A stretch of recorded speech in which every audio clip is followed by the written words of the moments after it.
Er der slet ikke nogen, der har fortalt dig om helium? Magisk og eventyrligt, så man næsten ikke kan tro sine egne øjne.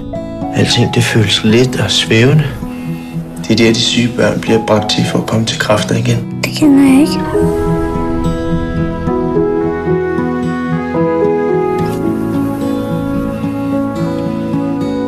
Jeg føler ham jo egentlig bare med en masse løgn. Nej, du fylder ham med en masse håb.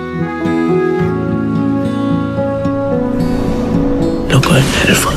Så skal jeg fortælle om de magiske nætter i Helium.